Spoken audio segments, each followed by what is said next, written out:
they really were courageous to dare to even pick up the mic. And they weren't like 20 years old. They were young girls, tweens, some of them. Tweens, right? All of y'all, right? Tweens. And so I can't do them justice by doing a one-liner. I want them to give their origin story in 5 minutes. And just paint us a picture of that time and who influenced you. Because even though they didn't see any other woman really emceeing, there were other people, there were men who were doing it. So who were those men? And each of you have contributed in different ways, so expound on that. Let's start with you, Deb. Good evening, everybody. My name is Dr. MC Debbie D. Thank you so much. I was born in Harlem. I moved to the Bronx. Yes, shout out to Harlem. I moved to the Bronx at the age of 13 on the west side, and about 6 months later, we moved to the South Bronx in Webster Projects. And so, coming out of the projects in summer of 1977, I heard the music outside. I was just in my bedroom laying down, and I'm like, what is that music, and why does the record keep playing over and over and over again? I thought that the record was scratched, because you know when a record is scratched in the 70s, it's gonna keep playing over and over and over again. And then I started hearing a guy on the mic, and I'm like, Mom, can I go outside? And so she allowed me to go outside, and I followed the sound and went downstairs, and I was just so engrossed as to the scene that I saw right there in the park, what we call the middle building.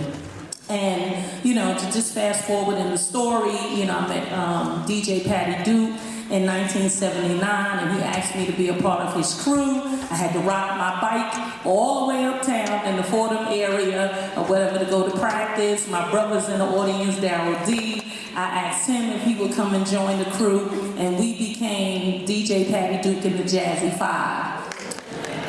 Yeah, and then in 1981, when my crew disbanded, in 1981, the guy that was managing me at the time, Sandwich, he said, you know, you don't have to stop. I think you should keep going. And I'm like, well, how am I going to do it? And he said, well, you know what? You just did this gig with this girl, Wanda. She's a DJ. Why don't you and her get together? You be the MC, she'll be the DJ. And I'm like, I don't even know the girl. Like, she's new, I just don't know. So, you know, I just wound up calling her up and met her at her house and put some rhymes together. And before you know it, I wound up stepping on stage as the first female MC soloist to be on the stage performing. Exactly. You know, being booked by promoters and just, you know, headlining shows. I found myself in the battles with the guys.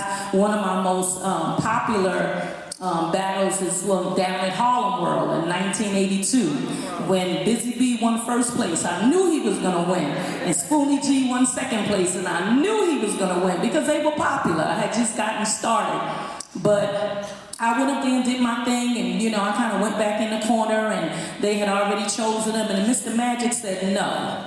He said, where's Debbie D at? And everybody said, she's right there. So I came back on the stage. He said, Debbie D is going to be our third place winner. And I was so proud to really just make that entrance into hip hop and let girls know that first of all, you can be a soloist. You don't necessarily have to stay in a group, but you can be a soloist. And to fast forward from there, about 2 years later, Sha-Rock reached out to me and asked me if I would be willing to join up with her and Lisa, and we formed the group called Empress. And that was the name when we first started, but because we entered into the movie Beach Street, and we did this song called Us Girls Can Boogie Too, everybody kept saying, we're the Us Girls, we're the Us Girls, we're the Us Girls. And so the name just became the Us Girls, and I am so proud that we, as matriarchs of this culture, are the first girls that women all over the world saw on screen.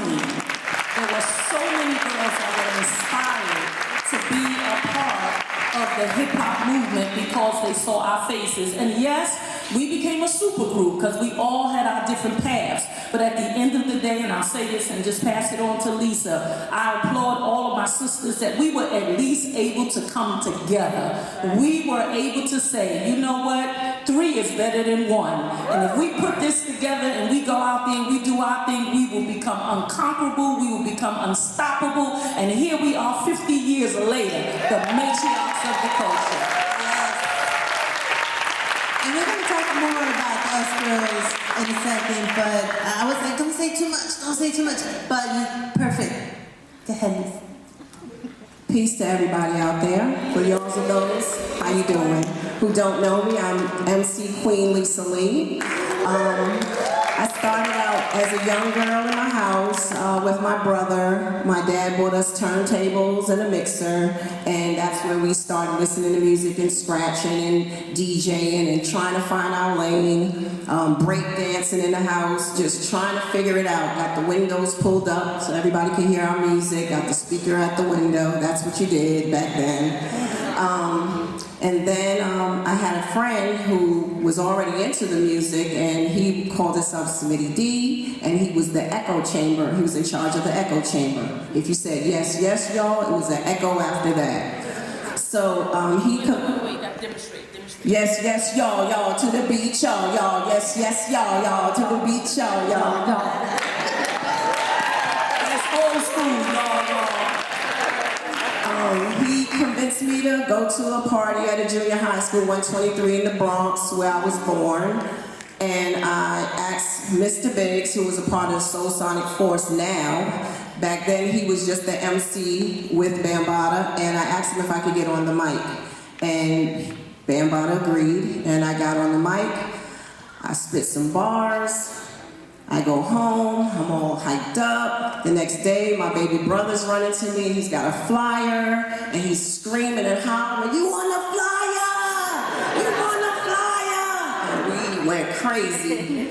I continued on, and later on, I was with the group Soul Sonic Force. Later on, moved on to be with the Cosmic Force. We did a song called Zulu Nation Throwdown. I also did, thank you. I also did, I appeared in both movies.